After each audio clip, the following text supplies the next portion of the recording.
Sí, sí, se te Hola. escucha. Se te escucha, por favor.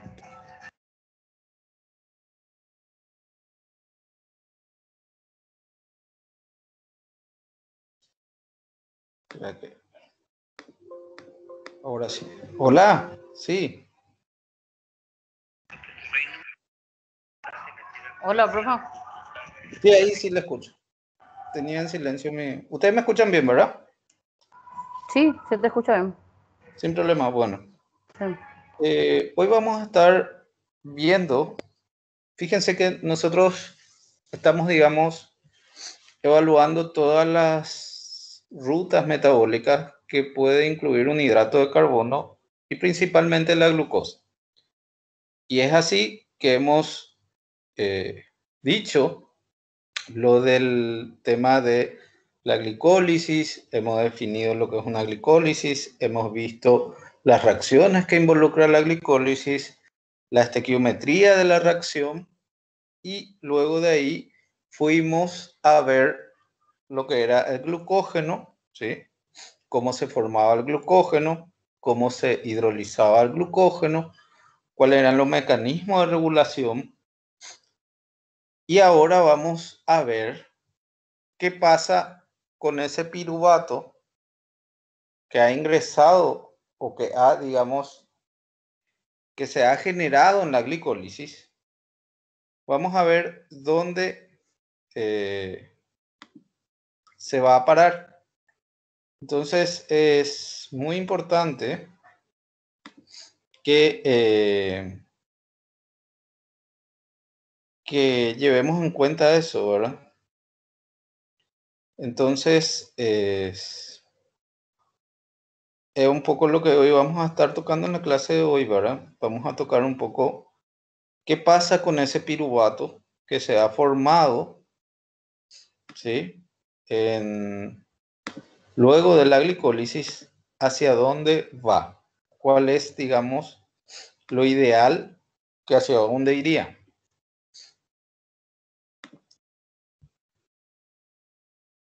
Y la figura que ven aquí se ve bien, ¿verdad?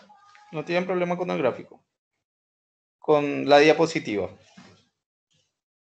Sí, profe, se ve bien. Sí, se ve, profe. Ok, entonces, esto, digamos, simula una,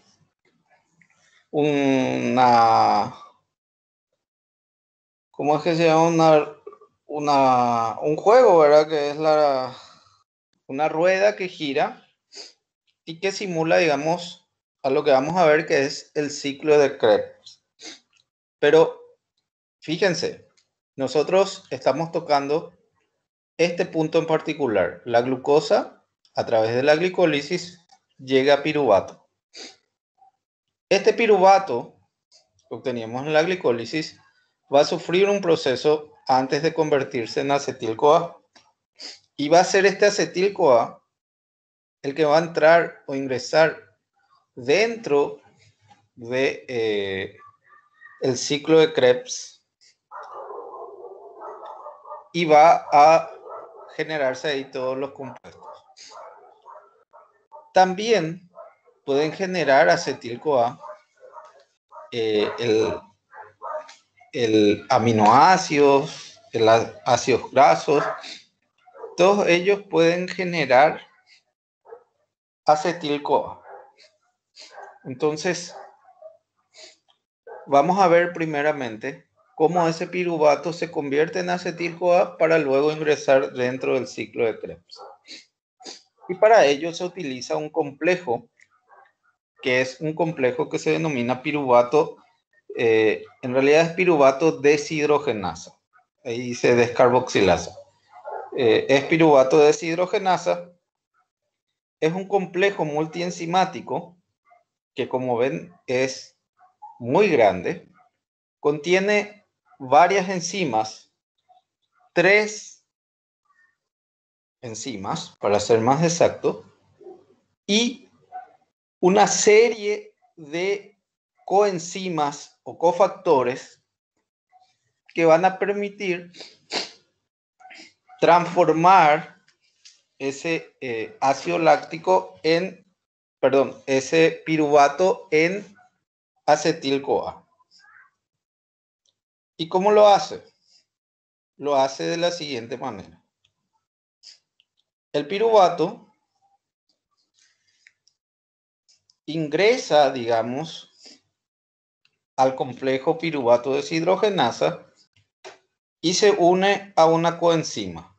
La coenzima a la cual se une es el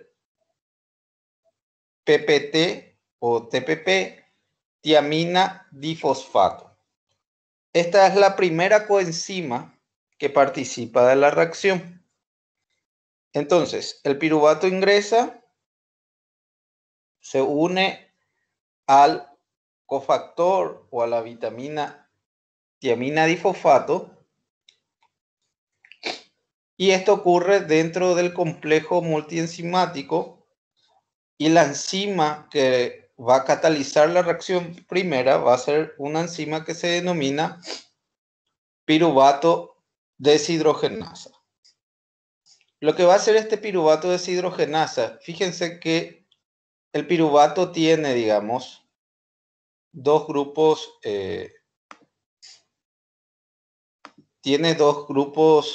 es un grupo carboxilo, ¿verdad? Y una acetona. Lo que va a hacer es, como es piruvato deshidrogenasa, se va a reducir el acetato, el grupo acetato se reduce en un grupo OH. ¿Está bien? Todo esto ocurre cuando el fosfato tiamina se une a él. Este proceso, ¿verdad?, genera un complejo de reducción y luego este compuesto, fíjense, se reduce el grupo fosfato y se libera este grupo carboxilo. Este grupo carboxilo al liberarse genera CO2 y se queda solamente esta porción, que es un alcohol unido, digamos, a dos carbonos. Posteriormente,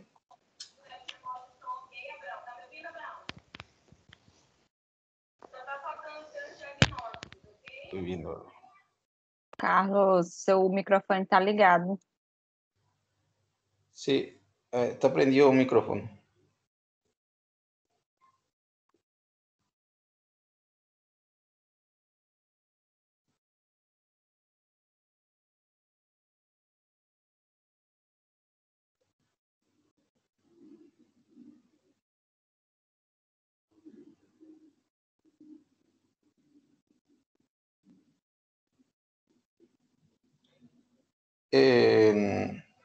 Entonces,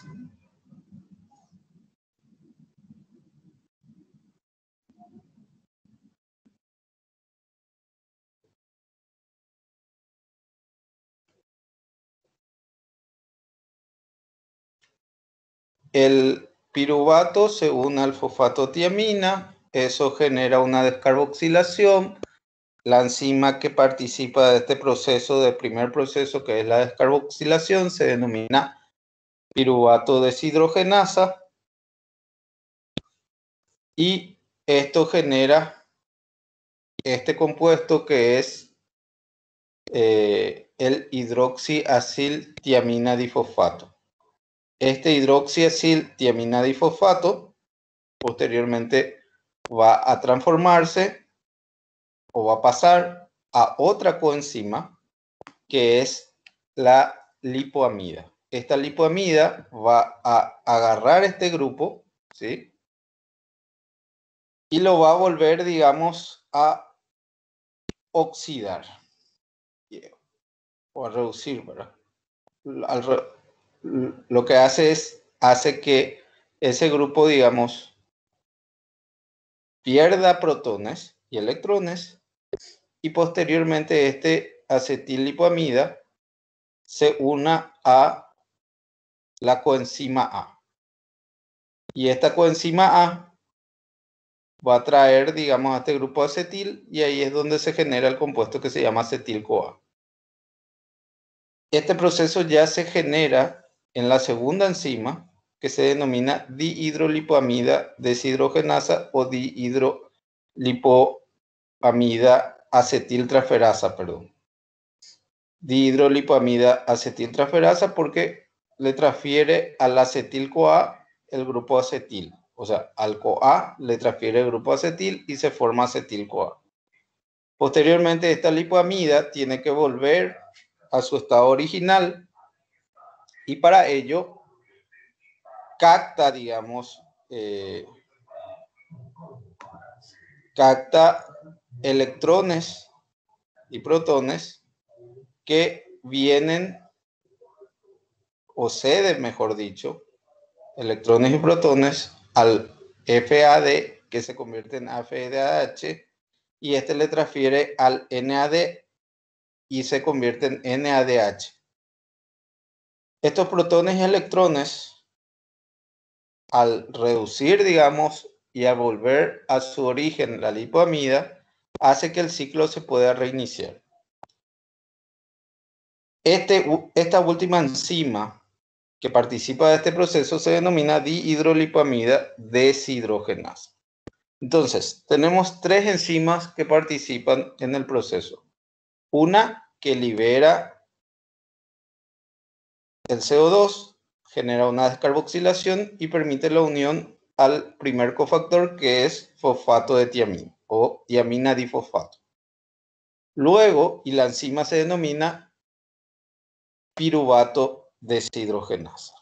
Posteriormente, el grupo acetil que se forma pasa a la segunda enzima que se llama dihidrolipoamida acetiltransferasa y lo que permite es transferir el grupo acetil a la coenzima A para formar acetil-CoA. Este proceso lo hace mediante una enzima que es la dihidrolipoamida acetiltransferasa. Y posteriormente lo que se hace es regenerar la otra coenzima que es la lipoamida. Y para regenerar la lipoamida, digamos, se transfiere electrones a otro cofactor que es FAD. Este FAD se convierte en FADH y este mismo FADH transfiere los electrones y protones al NAD, convirtiéndose en NADH gracias a una enzima que se llama dihidrolipoamida deshidrogenasa.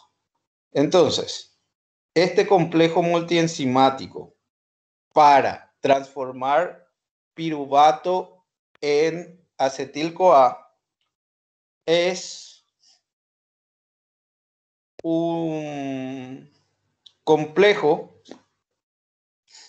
que lleva 3 enzimas y lleva 5 cofactores. ¿Cuáles son las enzimas? Piruvato deshidrogenasa, dihidrolipoamida acetiltransferasa y dihidrolipoamida deshidrogenasa. ¿Cuáles son los cofactores? Los cofactores son tiamina difosfato, lipoamida, FADH y NADH y acetil-CoA. Entonces, 1, tiamina difosfato, 2, lipoamida, 3, acetil-CoA, CoA, coenzima A, 4, FADH o flavina adenina dinucleótido y 5, NADH o niacina adenina dinucleótido. Entonces, participan en el proceso de transformación del piruvato de acetil-CoA 3 enzimas, 5 cofactores. Tienen que saber el nombre de las 3 enzimas y tienen que saber el nombre de los 5 cofactores. ¿Está bien? Es fundamental que sepan eso. ¿Está bien? ¿Todo bien hasta acá? ¿Se entendió esta parte? Profe, ¿puede repetir los nombres de los cofactores, por favor? O Los regresar a... cofactores son Sí. fosfato de tiamina, o tiamina difosfato, lipoamida, coenzima A, FAD y NAD, o NADH o FADH, que es lo mismo, solamente que en su forma reducida. ¿Está bien? Esos son los 5 cofactores que participan de este complejo denominado piruvato deshidrogenasa. Gracias, profe. Voy a llamar a alguien un minuto, ¿sí? Voy a poner en silencio, me esperan un minuto, algo de mi trabajo y vuelvo en un minuto, ¿sí? Hago esa llamada y vuelvo enseguida, ¿está bien? No se vayan, ahí nomás quédense. Un minuto, ¿sí? Voy a poner en silencio y ya les vuelvo en un minuto, ¿está bien?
Hola, ya volví. ¿Están? Hola. Hola, profe. Ok. Entonces, estamos con el tema del piruvato deshidrogenasa. Este piruvato deshidrogenasa contiene 3 enzimas. Es un complejo multienzimático que alberga 3 enzimas y 5 cofactores o coenzimas. ¿Cómo se llaman las enzimas? Se llama piruvato deshidrogenasa, que es la enzima 1, dihidrolipoamida acetiltransferasa y dihidrolipoamida deshidrogenasa. Estas enzimas están coayudadas por los siguientes cofactores, que son tiamina difosfato, lipoamida, coenzima A, FAD o FADH, que es lo mismo, y NADH. En esta reacción se obtiene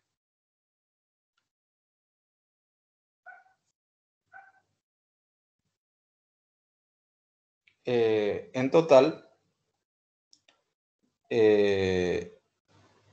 un NADH. O sea, de la reacción del complejo piruvato deshidrogenasa se obtiene un acetil-CoA, un NADH y un CO2.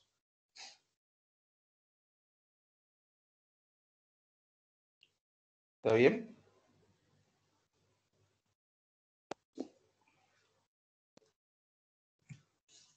Este acetil-CoA va a ingresar dentro del ciclo de Krebs. Y en el ciclo de Krebs se van a producir diferentes fenómenos que tienen una importancia, sobre todo en los componentes que obtenemos en materia de cofactores transportadores de electrones.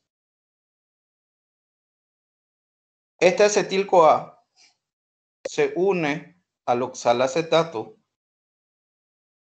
y forma el primer compuesto dentro del ciclo de Krebs, que es el citrato. Entonces, cuando ingresa el acetil-CoA al ciclo de Krebs, se une al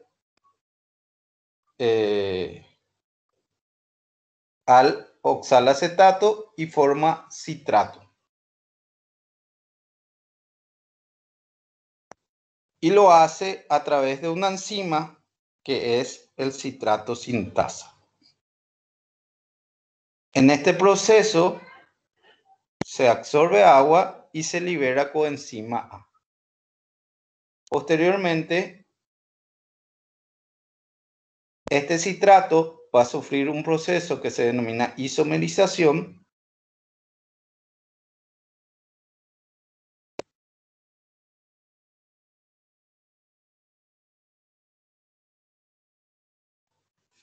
y se convierte en isocitrato. Este isocitrato es mediado por una enzima que se llama conitasa. Esta conitasa genera este intermedio que es el isocitrato, y lo que hace el isocitrato es llevar el OH de este carbono a este carbono. Eso es el isocitrato. Posteriormente, este isocitrato se convierte en alfa-cetoglutarato. Este alfa-cetoglutarato se obtiene o es mediado por una enzima que se llama isocitrato deshidrogenasa. Y este isocitrato deshidrogenasa genera alfa-cetoglutarato.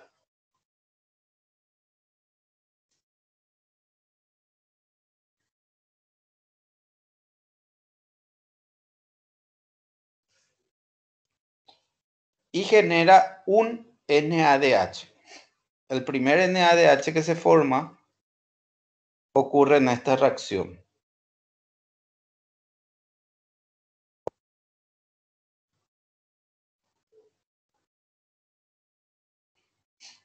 Y posteriormente este alfa-cetoglutarato va a sufrir una transformación a succinil-CoA mediante una enzima que se llama cetoglutarato deshidrogenasa. Cuando hablamos de deshidrogenasa estamos hablando de reacciones de oxidorreducción. Estas reacciones de oxidorreducción generan NADH. Aquí se genera la segunda NADH. Posteriormente, este intermedio, que es el succinil-CoA, va a sufrir un proceso de separación de la coenzima A. Y eso va a generar un proceso de liberación de gran cantidad de energía. Esa gran cantidad de energía va a generar primero GPT y ese GPT le va a donar su grupo fosfato al ADP para formar ATP.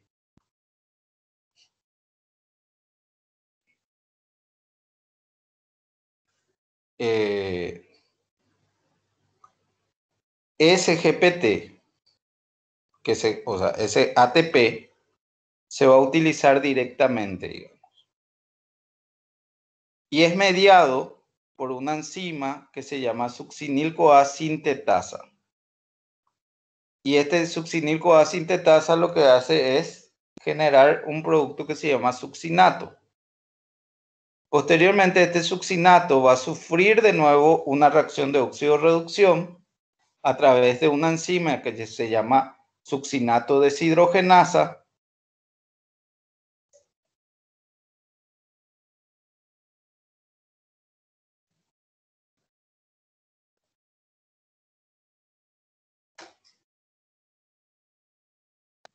Y este succinato deshidrogenasa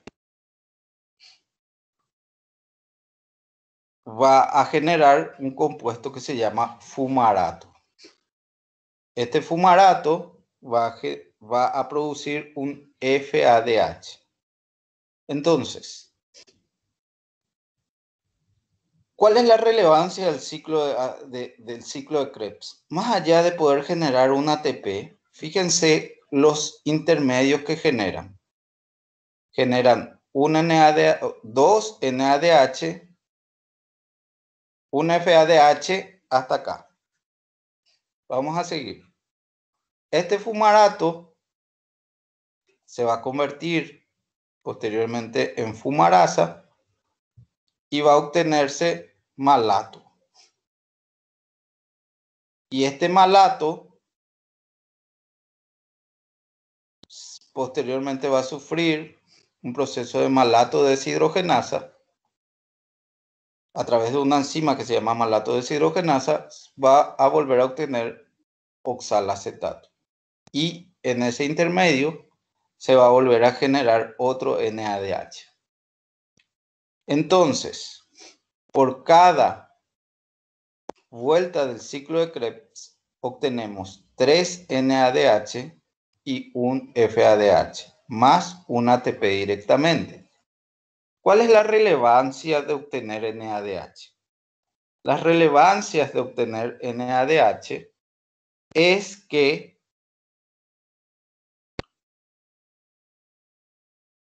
estas NADH son transportadores de electrones y estos electrones en las mitocondrias van a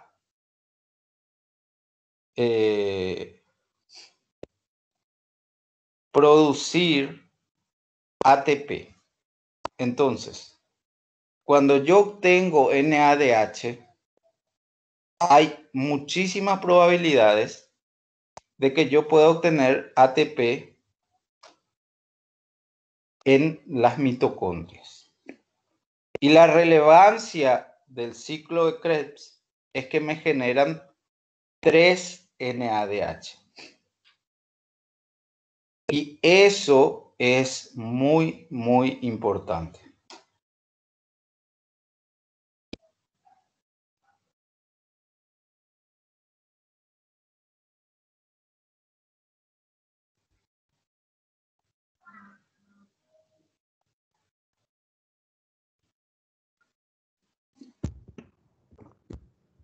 Profe, Sí, una consulta. El resultado entonces es un ATP, 3 NADH y un FADH.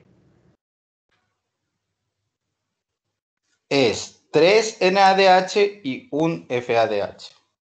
Eso es lo que genera. Estas son todas las reacciones y aquí está. Fíjense, 1, 2, 3 NADH y un FADH. ¿Cuál es la importancia de esto?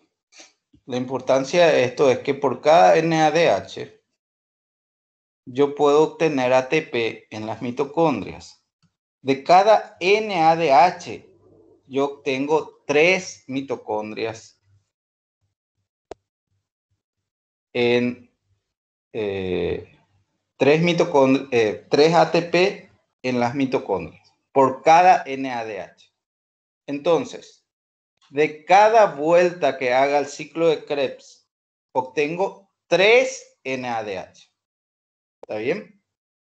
¿Cuántos ATP posibles voy a poder generar a partir de eso?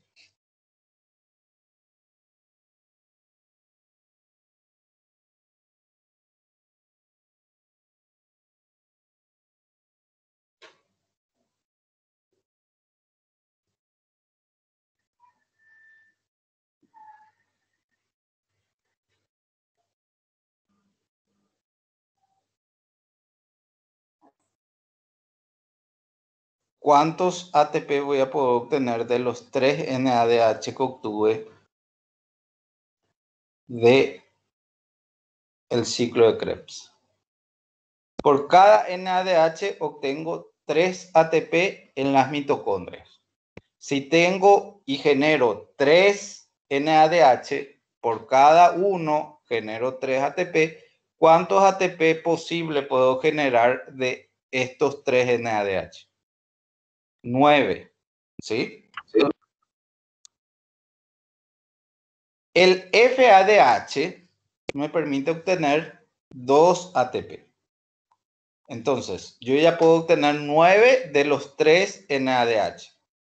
Y solamente se genera un FADH. Ese un FADH me va a poder producir 2 ATP. Y como yo produzco luego un ATP directamente del ciclo de Krebs, por cada vuelta que haga del ciclo de Krebs, me permite obtener 12 ATP.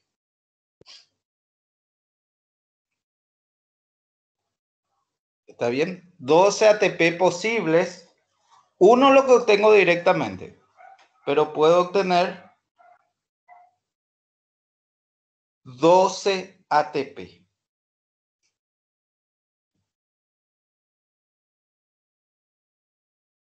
En las mitocondrias. Y eso es casi seguro que lo obtengo.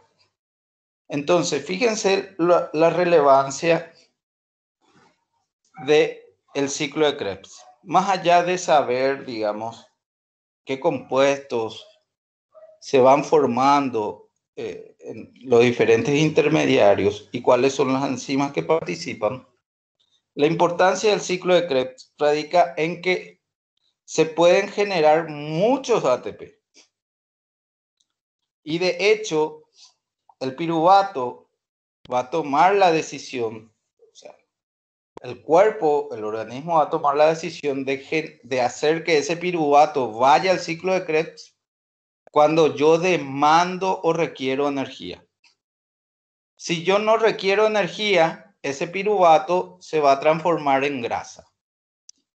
Ahora, si yo soy una persona que todo el día camina, hace ejercicio, los piruvatos que voy metiendo o que voy obteniendo, porque como mucho azúcar, mucho carbohidrato,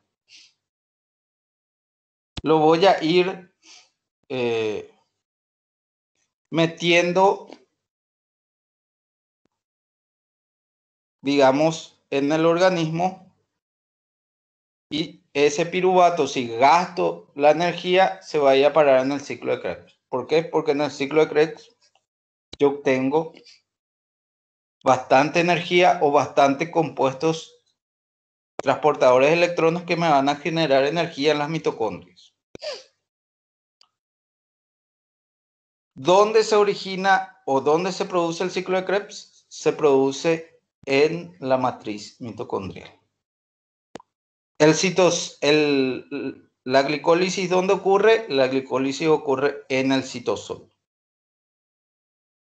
Luego, el piruvato ingresa a la matriz mitocondrial y ahí es donde ocurre el proceso de transformación de piruvato a acetil-CoA, y de acetil-CoA ingresa al ciclo de Krebs y ahí es donde obtengo esta cantidad de energía.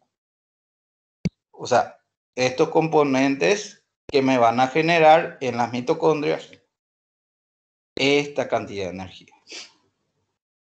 Por cada vuelta del ciclo de Krebs obtengo 12 ATP. A ver, si yo meto una glucosa a realizar glicólisis, ¿cuántos piruvatos genera esa glicólisis?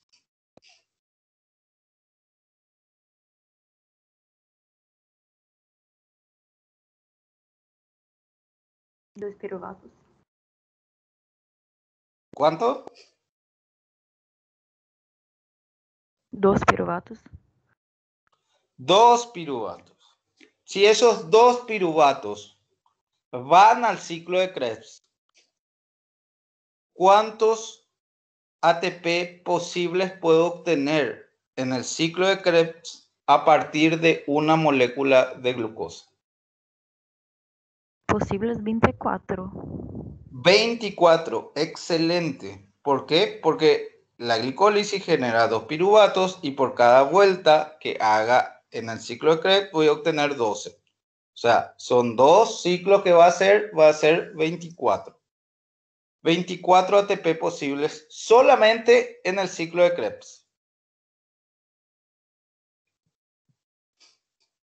¿Qué se generaba del piruvato al transformarse en acetil-CoA también? Un NADH. Un NADH, ¿cuántos ATP posibles son de producir? 3. Entonces, si a partir del proceso de que el piruvato entra al piruvato deshidrogenasa hasta completar el ciclo de Krebs, yo le tengo que sumar, ¿cuánto? 24 solamente en el ciclo de Krebs. ¿Cuánto más antes del ciclo de Krebs?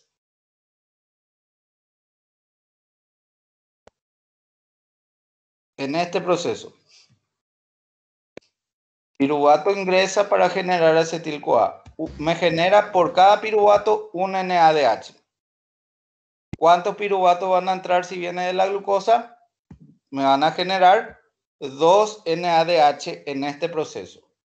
Cada NADH genera 3 ATP. Entonces, en este proceso, ¿cuántos ATP también voy a poder obtener en las mitocondrias? Posteriormente, ¿verdad? Si son Voy a 2 poder NADH, obtener, ¿cuánto?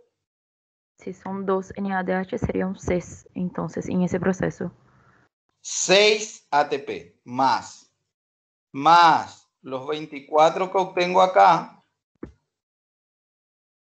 Ahí ya son ¿cuántos? 6 más 24 son 30. 30. 30. ¿Está bien? más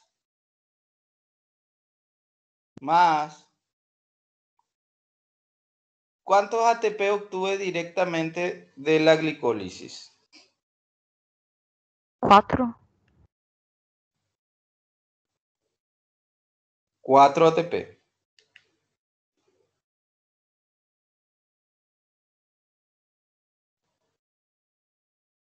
Pero ahí me restaron 2, ¿verdad? Porque tuve que gastar 2. Neto, ¿cuánto obtuve? Son 6, pero gasta 2 en la vía. No, son 4. O sea, son 4 directamente, ATP directamente. Pero, como tenés razón, ¿verdad? Son 4 ATP directamente, gasto 2 para producir esos 4, me quedan neto 2 ATP directamente. Pero aparte de esos 2 ATP en la glicólisis, ¿qué más yo producía?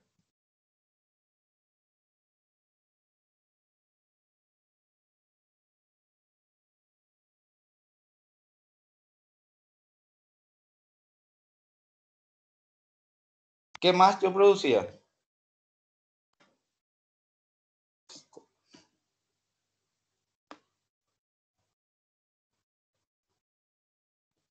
¿Mm?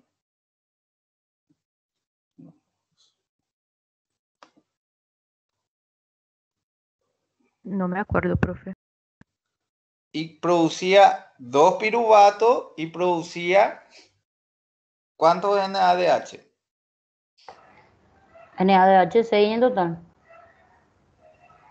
En la glicólisis.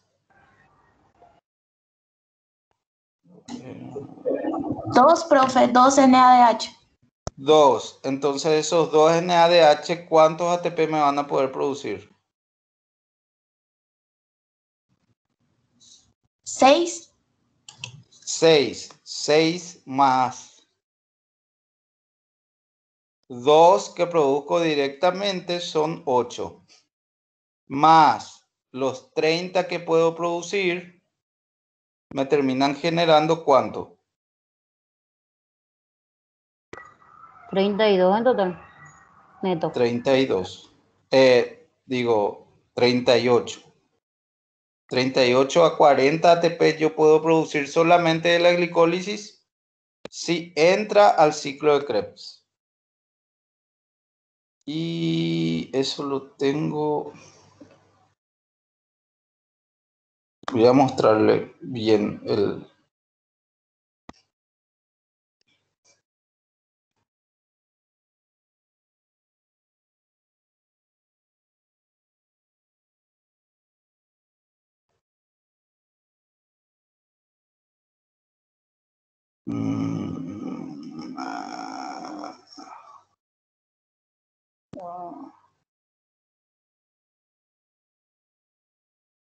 Meu Deus.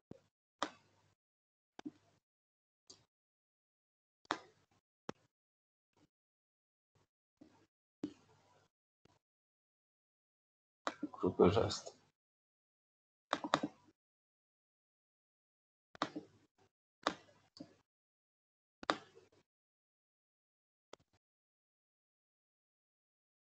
No.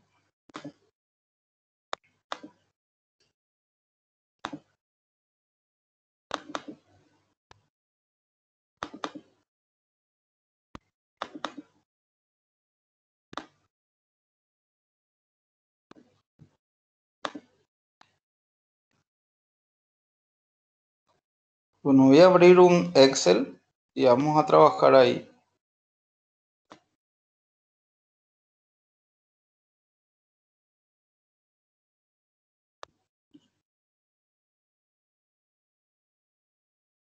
No me acuerdo dónde estaba.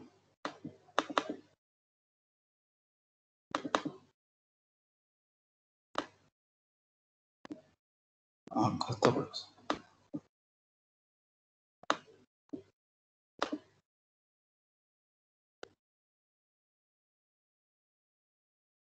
Este es.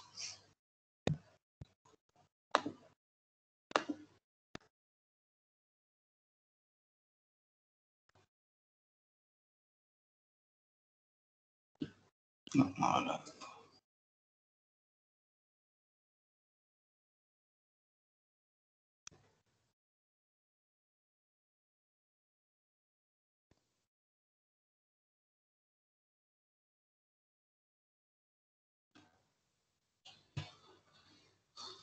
Bueno, vamos a hacer en un Excel. Tenía yo, pero no me acuerdo en dónde puse.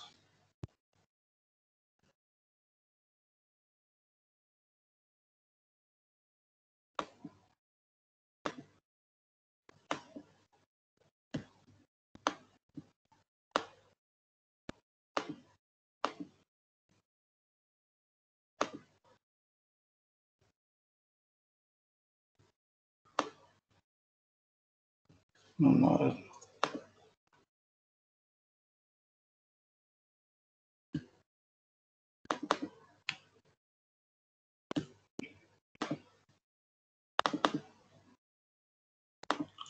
Bueno, vamos a hacer un ejercicio.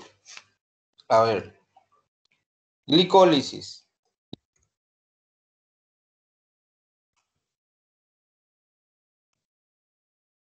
¿Cuántos ATP obtengo directamente de la glicólisis?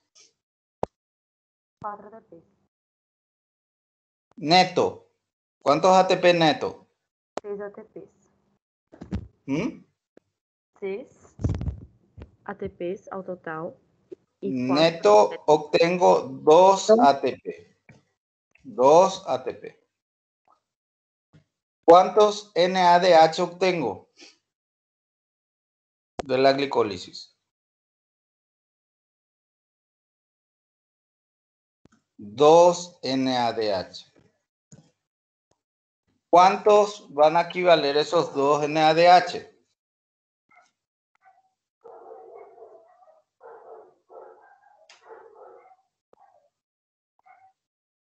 6 ATPs, profe. ¿Mm? 6 ATPs. 6 ATP. 6 ATP. ¿Ok? Ahora, de el piruvato deshidrogenasa. Yo tengo un piruvato ahí y ese piruvato va a irse al piruvato deshidrogenasa. ¿Cuántos NADH obtengo de este piruvato? 2 NADH. 2 NADH porque obtuve 2 piruvatos de la glicólisis. ¿Entienden? Profe, ¿Sí? ¿por qué en la glucólisis se queda neto 2 ATP? Si no era Porque se 6, ¿por qué generan gastaba? 4 ATP total. Pero yo gasté 2. Yo gasté 2 ATP. Y neto me quedan 2. Ah, o sea, el total es 4, no era 6 otra vez al final. No. O sea, ahí le pongo. Está.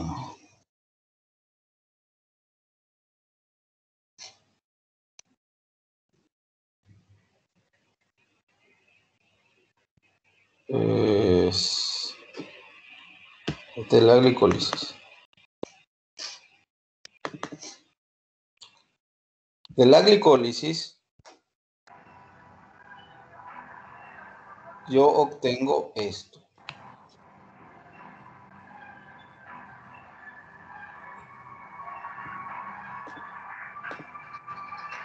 Obtengo 4 ATP total, pero como gasté 2,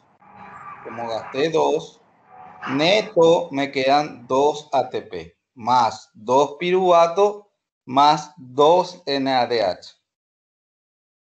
Esto es lo que yo obtengo de la glicólisis. ¿Está bien?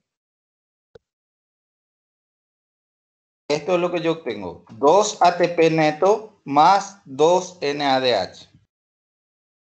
Y eso es lo que obtengo. 2 ATP directamente y 2 NADH. Estos 2 NADH que obtuve de la glicólisis me van a generar en las mitocondrias 6 ATP. ¿Está bien? En el piruvato deshidrogenasa, por cada piruvato que entra, como viene de la glucosa, ¿verdad? Esto es la glucosa. Como viene de la glucosa, obtengo 2 piruvatos.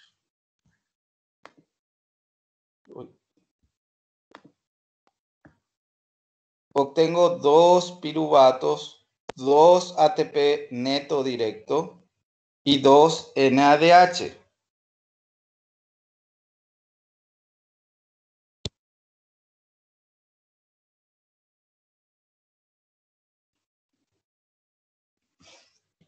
Esto en la glicólisis, una vez que llegue hasta el ciclo de Krebs, o sea, hasta que llegue, digamos, a las mitocondrias, solamente de la glicólisis voy a obtener 8 ATP, pero eso ya en las mitocondrias.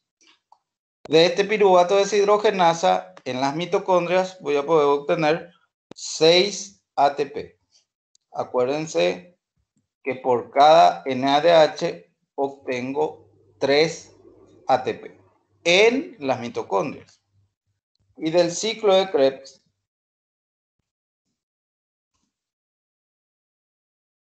o ciclo de ácido cítrico,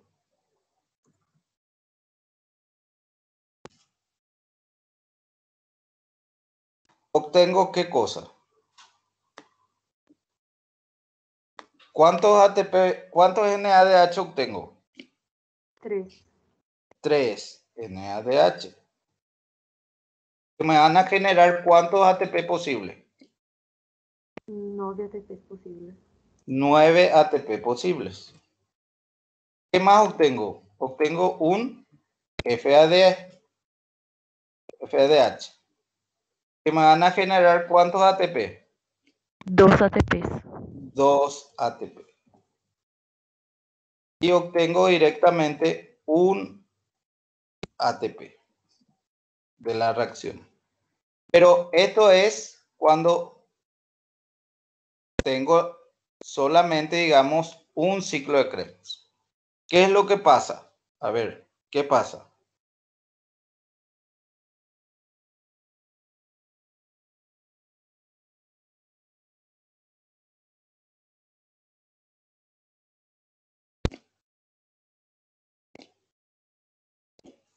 ¿Qué pasa? Que la glicólisis genera 2 piruvatos.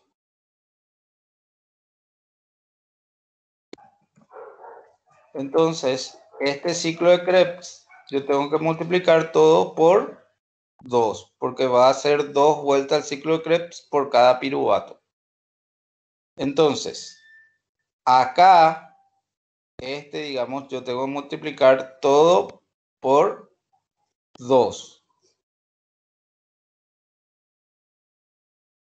¿Está bien? Acá me sale 12. Pero yo ese 12 tengo que multiplicar por 2. ¿Saben por qué voy a multiplicar por 2, verdad? Porque como yo obtuve de la glicólisis 2 piruvatos, acá va a ser 2 ciclos, el ciclo de Krebs. Entonces, acá tengo que poner por 2. Y voy a obtener ¿cuántos ATP? 24 ATP que provienen ¿de dónde? 24 ATP que vienen del ciclo de Krebs. O el ciclo del ácido cítrico. 6 ATP que vienen de el piruvato. Y 8 ATP que vienen de ahí. En realidad, y en total, entonces, una glucosa, una molécula de glucosa que pasa por la glicólisis, por el piruvato deshidrogenasa y por el ciclo de Krebs, me va a generar en total ¿cuántos ATP? Probablemente hasta las mitocondrias. 38 ATP, una molécula de glucosa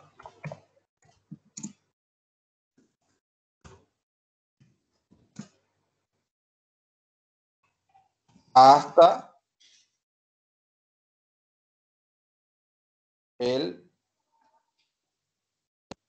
hasta que, digamos, en un proceso aeróbico, ¿verdad? Hasta llegar a las mitocondrias.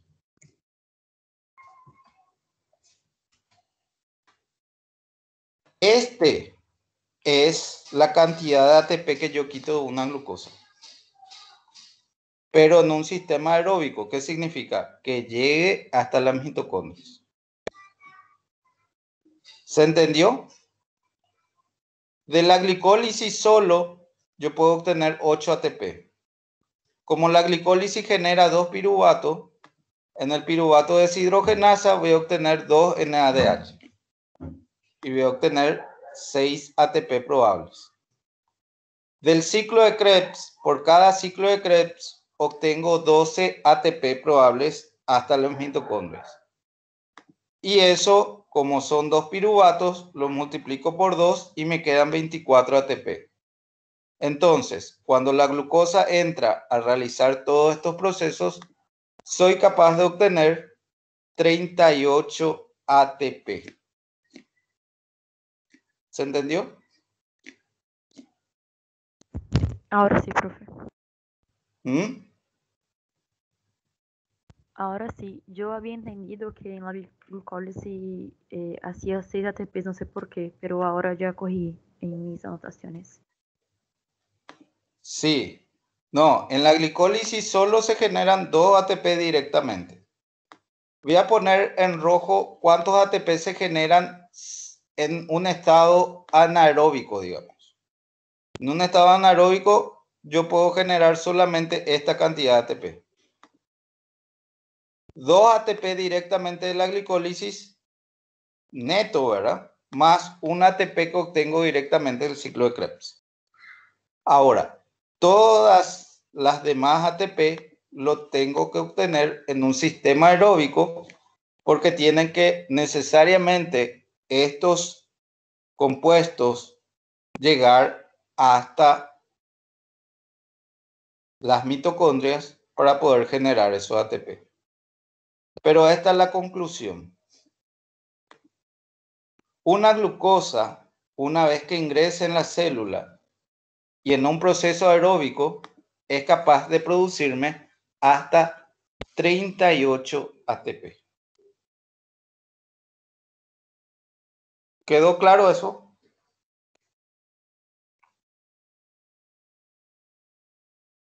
¿Alguna duda?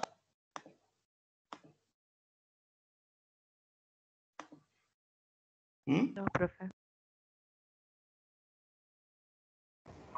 Creo que no, profe. Ok. Eso lo tengo en una diapositiva así más lindo, ¿verdad? Voy a buscar y vamos a ver. No me acuerdo más en dónde tengo exactamente. Pero ese es el equilibrio estequiométrico del proceso de la glucosa en un proceso aeróbico. Esa es la cantidad de ATP posible que puedo obtener. 38 ATP. Y lo que hicimos fue desglosar de dónde puedo obtener todos esos ATP. Y la importancia del ciclo de Krebs radica en que me puede generar una gran cantidad de compuestos reducibles de transportadores de electrones que nos van a generar ATP en las mitocondrias. De hecho, el ciclo de Krebs ocurre luego en la matriz mitocondrial. Estos dos procesos, piruvato deshidrogenasa y ciclo del ácido cítrico, ciclo de Krebs, ocurren en la matriz mitocondrial. Solo la glicólisis ocurre en el citosol. Eso es muy, muy importante que lo sepan. ¿Quedó claro eso? Sí, profe.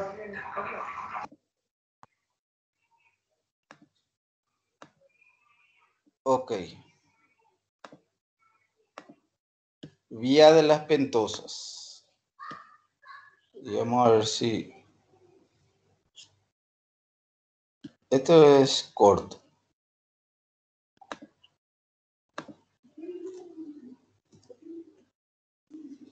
Esto es un poco el metabolismo que vimos. La glucosa yéndose a piruvato o yéndose a glucógeno. Esto es lo que ya vimos. Sí. Profe, el PPT que estaba mostrando al inicio, ¿ese vas a usar también? ¿Cuál? El PPT que estabas mostrando al inicio. Sí, El que te- ese el está que te- luego ya el sello ese.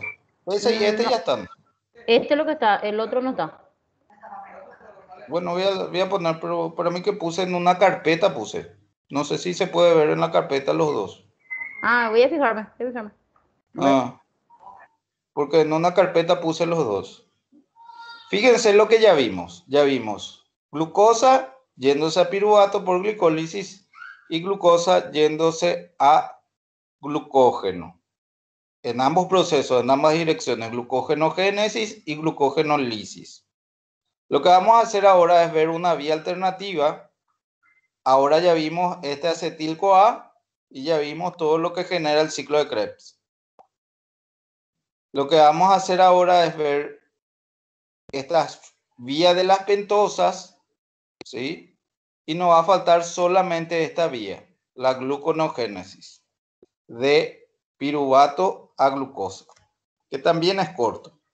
Entonces, las vías de las pentosas es una ruta secundaria del metabolismo de la glucosa que tiene por objetivo generar NADPH, que tiene un poder reductor, y este NADPH se usa para la síntesis de ácidos grasos y generar ribosa 5-fosfato, que es necesario para la síntesis de nucleótidos y ácidos nucleicos. El NADPH, con las siglas nicotinamina adenina dinucleótido, ¿verdad? Esto es el NADPH. Esta molécula es una biomolécula relacionada con el poder reductor y en su forma reducida, en la reacción de óxido-reducción, redox, que es NADP, implica en el anabolismo celular e interviene en la síntesis de ácidos grasos y esteroides. Este compuesto es muy importante y se genera en las vías de las pentosas y sirve para la síntesis de ácidos grasos. La ruta de las pentosas fosfato tiene lugar en el citosol y puede dividirse en dos fases. Una fase oxidativa que genera NADPH y una fase no oxidativa donde se sintetizan las pentosas fosfatos y otros monosacáridos fosfatos, que son reacciones reversibles. No hay formación de ATP, ocurre en las células hepáticas, en las glándulas mamarias, en los hepatocitos celulares, en las células suprarrenales y en las hematíes. No ocurre en el músculo esquelético. ¿Cuál es la vía? A partir de la glucosa 6-fosfato, esta glucosa 6-fosfato puede, a través de unas reacciones de óxido-reducción, a partir del NADPH, generar NADPH, transformarse y llegar hasta 6-fosfogluconato. Este 6-fosfogluconato pierde un CO2 y se convierte en ribulosa 5-fosfato. Y esta ribulosa 5-fosfato va a generar ribosa 5-fosfato, que va a ser, digamos, uno de los componentes para los nucleótidos. El NADPH se genera en estos dos procesos. Y estos son los productos de importancia. Estas son las diferentes reacciones que va a generar la reacción de las vías de las pentosas. No les quiero complicar con esto porque, como dice, es una vía alternativa. Para mí lo importante es que ustedes sepan qué se genera en esa vía alternativa. Lo que se genera son la ribosa 5-fosfato y el NADPH, que es un componente fundamental para la síntesis de ácidos grasos. ¿Está bien? ¿Cómo se genera? Ya no importa. Pero los productos de la ruta de las pentosas fosfatos pueden funcionar como metabolitos de la glicólisis también. O sea, Muchos de los productos, digamos, generan, por ejemplo, fructosa 6-fosfato, que se convierte en celulosa fosfato, de la ribulosa 5-fosfato, pero eso es un detalle. O sea, lo importante es lo que se genera, que son es NADPH y la ribosa 5-fosfato. ¿Dónde se producen? ¿En qué células? También es importante. Por ejemplo, no se produce en el músculo, se produce en el hígado. Acuérdense que el hígado es un órgano que produce todo lo que hay. En las glándulas mamarias, en las células suprarrenales y en las hematíes. ¿Dónde no ocurre? En el músculo esquelético. Esa es la información válida. Y el aspecto clínico es lo siguiente. El deterioro de las vías de las pentosas o fosfato conduce a una anemia hemolítica. Los defectos genéticos de la glucosa 6-fosfato deshidrogenasa con deterioro consiguiente de la generación de NADPH son frecuentes en poblaciones de origen mediterráneo y afrocaribeñas. El gen está en el cromosoma X, de modo que los afectados son principalmente varones. Alrededor de 400 millones de personas portan un gen mutado para la glucosa 6-fosfato deshidrogenasa, lo que hace que sea el defecto genético más frecuente, pero la mayoría es asintomático. ¿Está bien? Entonces, un deterioro en la vida de las pentosas puede terminar generando este tipo de problemas en los eritrocitos y generar una anemia hemolítica. Y eso es todo en cuanto a las vías de las pentosas. Y por último, tenemos esto que es la gluconeogénesis. La gluconeogénesis es una ruta metabólica anabólica que permite la biosíntesis de la glucosa a partir de precursores no glucosídicos. La gluconeogénesis tiene lugar casi exclusivamente en el hígado, un 10% en los riñones, y hay gasto de ATP. O sea, necesito gastar ATP para generar una gluconeogénesis. Ocurre principalmente en el hígado y una pequeña parte en los riñones. Incluye la utilización de aminoácidos, lactato, piruvato, glicerol como materias primas, ¿verdad? Y cualquier intermedio del ciclo del ácido cítrico o ciclo de Krebs como fuentes de carbono para la vía metabólica. Todos los aminoácidos, excepto la leucina y lisina, pueden suministrar carbonos para producir glucosa. Y acá ven, todo, alanina, que es un aminoácido, lactato, que ya vimos en el ciclo de Cori, pueden generar piruvato, y otros aminoácidos también generar piruvatos, y este piruvato va a ir a formar oxalacetato. Este oxalacetato también puede recibir de el ciclo de Krebs y formar fosfonol piruvato, posteriormente gliceraldehído 3-fosfato, de ahí formar fructosa 1-fosfato y formar glucosa. También se puede generar glucosa a partir del glicerol, cuando el glicerol se transforma en glicerol 3-fosfato, de ahí pasa a dihidroxiacetona fosfato, ahí fructosa 1,6 bifosfato y de ahí a glucosa. Entonces, todos estos componentes son precursores para poder formar glucosa, glucosa que ocurre principalmente en el hígado, y el proceso se denomina gluconeogénesis.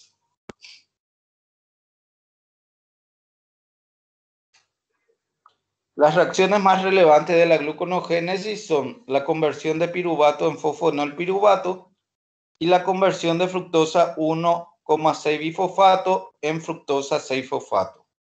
Esta conversión de la glucosa 6-fosfato en glucosa son las 3 reacciones más importantes de la gluconogénesis. Y esto es lo que ocurre en la reacción global. Yo necesito 4 ATP más 2 GPT para producir la reacción, para obtener posteriormente glucosa, una glucosa. O sea, necesito al menos 2 fuentes energéticas más NADH para producir esta glucosa. Como su nombre lo dice, es un proceso anabólico. Y la importancia biomédica de la gluconogénesis es que la gluconogénesis cubre las necesidades corporales de glucosa cuando ésta no está disponible en cantidades suficientes en la alimentación. Se requiere un suministro constante de glucosa como fuente de energía para el sistema nervioso y los eritrocitos. Además, la glucosa es el único combustible que suministra energía al músculo esquelético en condiciones de anaerobiosis. Y eso es todo.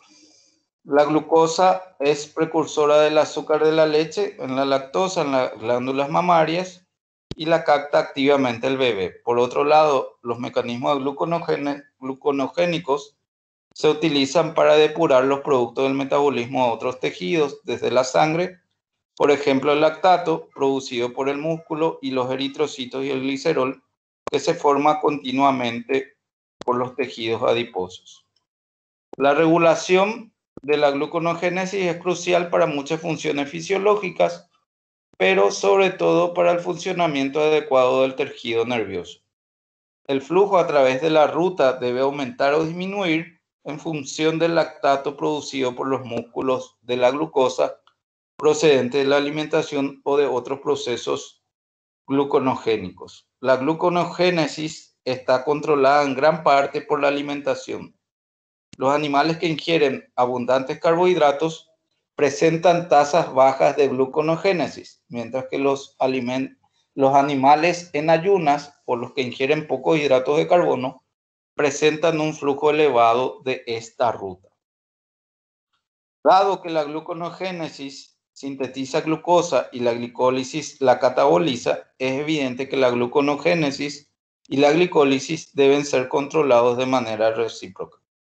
En otras palabras, las condiciones intracelulares que activan una ruta tienden a inhibir la otra, que es lo mismo que ya habíamos visto con la glucogenogénesis y con la glucogenólisis, formación de glucógeno y hidrólisis del glucógeno. Estos son los sustratos de la gluconogénesis, el ciclo de Cori, que ya habíamos visto. Este ciclo involucra la utilización del lactato producido en la glicólisis en tejidos no hepáticos como el músculo y los eritrocitos como una fuente de carbono para la gluconogénesis hepática. En esta forma, el hígado puede convertir el producto de la glucólisis anaeróbica, lactato, en otra vez en glucosa para reutilizarlo por parte del tejido hepático. ¿Qué es lo que dije, verdad? Que habíamos dicho el ciclo de Cori. El ciclo de Cori, ¿cuál es su utilidad? La reutilización del lactato proveniente del músculo en el hígado para volver a producir glucosa. Esa es la utilidad del ciclo de Cori. Que ya habíamos visto esto, ¿verdad?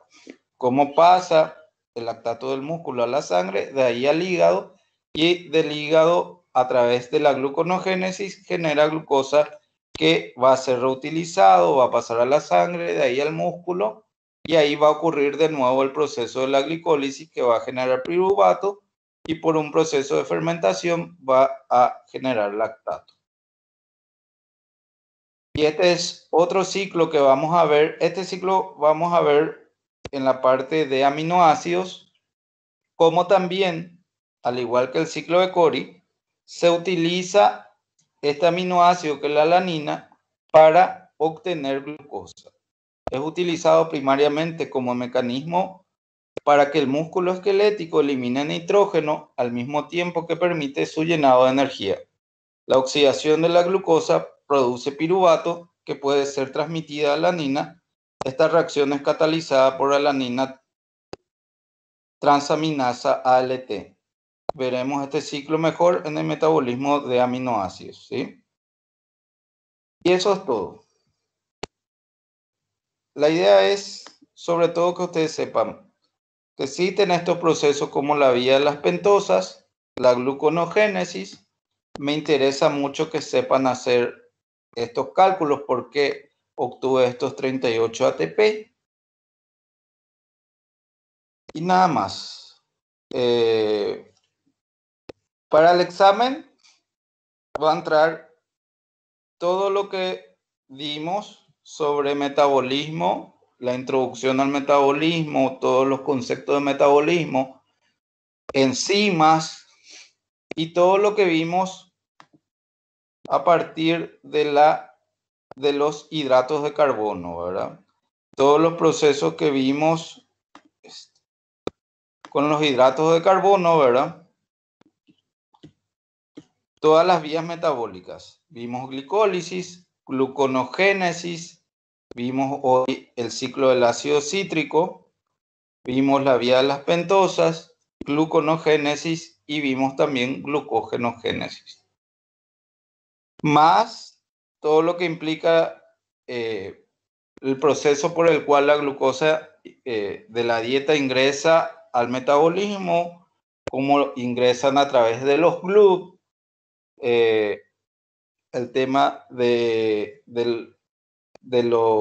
las enzimas, las exoquinasas, sus diferentes isoformas, la importancia de la glucosa 6-fosfato, porque es importante, los GLUT, que es tema sí o sí de examen, y eso, ¿verdad? Más todas esas reacciones de la glicólisis, su estequiometría, cuántos ATP totales se producen, cuántos ATP neto se generan, qué otros productos se generan.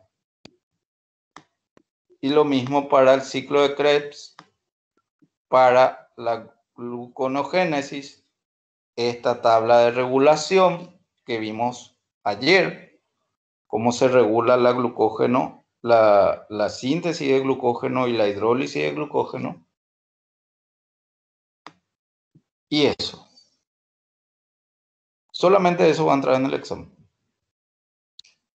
Espero que estén leyendo. No sé si tienen alguna duda, algún comentario.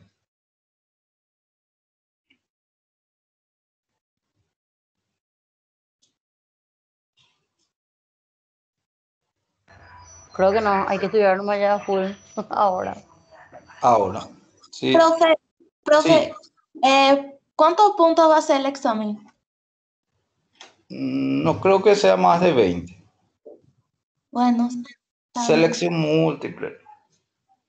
profe, te quiero saber si esas 10 son 3, ¿verdad? ¿Eso vas a Sí. compartir con nosotros? Voy a Sí. compartir hoy. Sí, sin Bueno, está problema. bien. Gracias, profe. Comparto hoy todo. ¿Alguna otra duda? Hoy voy a alzar también el cuestionario de esta parte, ¿está bien? De hidratos de carbono.